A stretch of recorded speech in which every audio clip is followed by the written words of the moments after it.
This video is entitled, I Was Wrong, partially because of my data, partially because of my heart.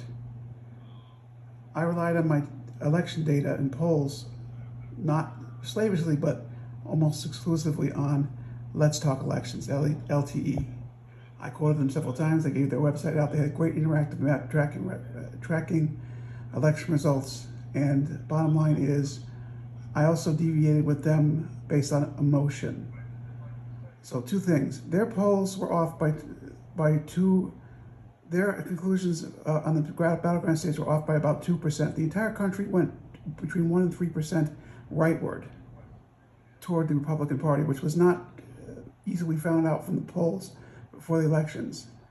So their predictions were within 1%, and they were very much under the margin of error, and which was 3.5% on most of the polls. So being off by less than by 1% in Wisconsin and Michigan and Pennsylvania and only in Georgia proved to be fatal for the Harris campaign. So again, I take responsibility for what I said. I take responsibility. I do not blame Let's Talk Elections. It's an excellent site. They provided me excellent information. In addition, they predicted that Georgia would go. They predicted that North Carolina would go to Trump, but it was by less than 1%. And I give my reason on all 7 states why I went against that. They also predicted that Georgia would go to Trump by less than 1%. That was based on turnout numbers from both parties and heavy mail-in pre-election voting. What actually happened was, but the emotional factor of the reason I was wrong, and I take responsibility for what I said, and I will continue in the next 4 years as I try and build this channel up. If I do, I will continue to be responsible for it. The emotional factors. I felt that deviating from the predictions of LTE on Arizona and Georgia and North Carolina, which was slightly pro-Trump but under 1% in both cases. The reason I said that was because the predictions couldn't take into account the news factor. Ever since the Madison Square Garden rally, Puerto Ricans were supposedly very upset and angry. They expressed themselves angrily, and some attempts to poll them showed that they were going to shift in Kamala Harris's favor by up to 10% over the previous of the 2020 election with Joe Biden. This did not happen. It was not scientific. I believe that emotionally, because of the stream of foolishness, starting with the Arnold Palmer, not starting with the Arnold Palmer situation, but exemplified by the Arnold Palmer situation and by the situation in Madison Square Garden and the Puerto Rican, the offensive remarks about Puerto Rico, and this reminding people of Trump's prior poor statements and discrimination against Puerto Rico when they needed hurricane aid during his term. I believe these emotional factors and the continued lack of discipline from Donald Trump would lead to people realizing and not being able to hold their breath and vote for him a third time. I believe that the American people were ready to elect a woman. I believe that they were ready to elect a minority, someone who's of African American and South Asian Indian persuasion. And I felt that Americans were further along on the path to racial justice than they actually were. Therefore, due to these non-emotional factors and my reliance on this excellent website, which was their polling data was much less than the margin of error.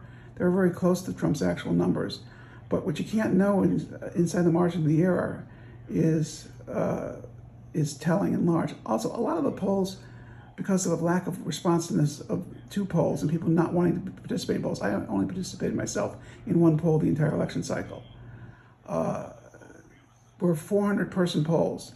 Now, if you really want an accurate poll, you want your margin to be under 3.5%, you want to get between 1,500 and 5,000 people in a poll. And frankly, there just wasn't enough, there wasn't an ability to do that in many of the states because people didn't want to answer polls. It takes time. and even online polls by electronically take time. And the other factor is Americans are not, although they demonstrated they would tolerate racism and they'll tolerate misogyny, they're embarrassed by that behavior. Even when Trump does it, they understand it's part of voting for Trump. You're going to get that behavior, but Americans are to some extent embarrassed and ashamed to admit that to pollsters.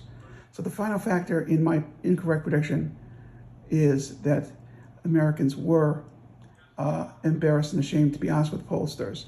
But the polling numbers actually were when they could have been off by much as 3.5% in the swing states, all of which Trump won, two of which had not been called, but Trump won all 7 of them. In those states, the data provided that Let's Talk Elections used was within 1% of correct. Unfortunately, or 2% of correct. Unfortunately, it failed to pick up due to the factors listed prior the rightward conservative shift of the country. Also, although the economy, I felt Harris's economic plan was better than Trump's, and Trump's never mentioned anything, and he was definitely, and he will pass tax cuts that help his billionaire buddies if he gets a chance. I still felt that Harris had dealt with the economic issue and had dealt effectively with the border issue. And border issue, yes, but price is too high. I'm a well-paid IT person. Prices don't hurt me as much as they hurt the paycheck voter. And I just missed the boat on that. So finally, I do not blame LTE for my predictions. My predictions were my own. Some of them were based on this polling data, but I disagreed with LTE on Georgia and on Arizona, and I was wrong to do that. I am responsible for my predictions.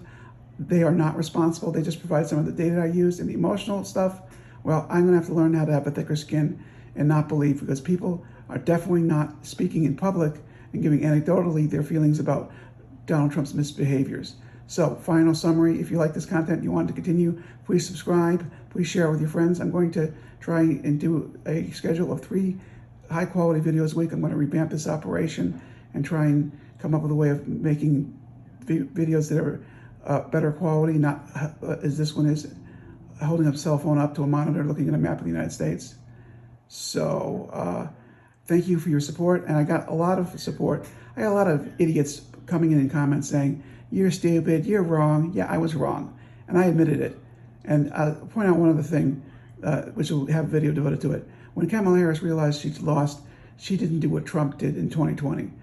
She admitted she'd lost, and she committed to a peaceful transition of power. Donald Trump almost started a civil war, and he deserves to be punished for that. And I think he will be punished for that when he's out of office on January 21st, 2029. And I do believe he will leave office on time. And because this term is only 4 years, he will not have as great an impact. But the first 2 years are very dangerous.